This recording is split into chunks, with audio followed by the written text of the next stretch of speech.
네, 대선 경선 연기 문제 결론을 내일로 미뤄놓은 더불어민주당이 텃밭 광주를 찾아서 최고위원회의와 예산정책협의회를 잇따라 열었습니다. 네, 자세한 내용은 국회 취재기자 연결해서 알아보겠습니다. 이승복 기자.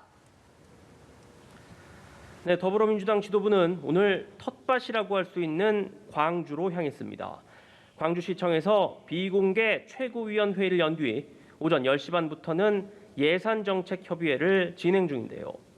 17명의 사상자를 낸 건물 붕괴 참사 재발 방지와 후속 대책에 대한 논의가 있을 전망입니다. 민주당 지도부는 이어 오후에는 무안에서 전라남도 예산정책협의회를 연 뒤 목포 신항의 해상풍력 지원단지를 찾을 예정입니다. 최근 국민의힘이 적극적인 호남 구애 행보를 이어가고 있는 가운데 텃밭 민심을 다지는 차원으로 해석됩니다. 당내 뜨거운 감자인 대선 경선 연기 문제는 내일 오전 열리는 의원총회를 거쳐 결론이 날 것으로 보입니다.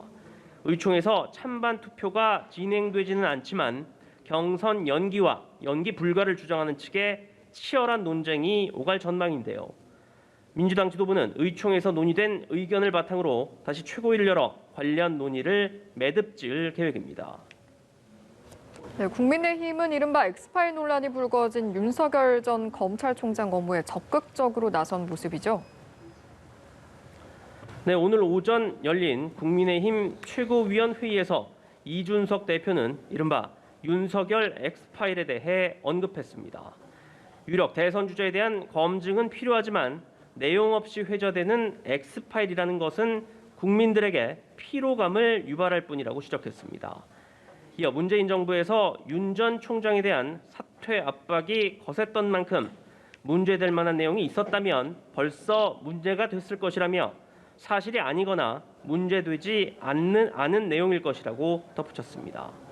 그러면서 이 엑스파일이 형사적으로 문제가 될 만한 내용이라면 수사기관에 자료를 넘겨 공정한 수사가 이루어질 수 있도록 하고 도덕적으로 지탄받을 일이라면 즉각 내용을 공개해 평가받아야 한다고 강조했습니다.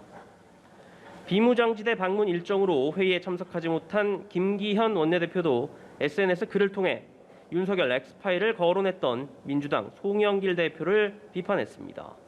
김 원내대표는 혁신하겠다는 정당 대표가 아직도 저질스러운 공작 정치의 유혹에서 벗어나지 못하고 있다며 이번 논란을 계기로 당 차원의 야권 후보 보호 대책을 강구해 나가겠다고 밝혔습니다.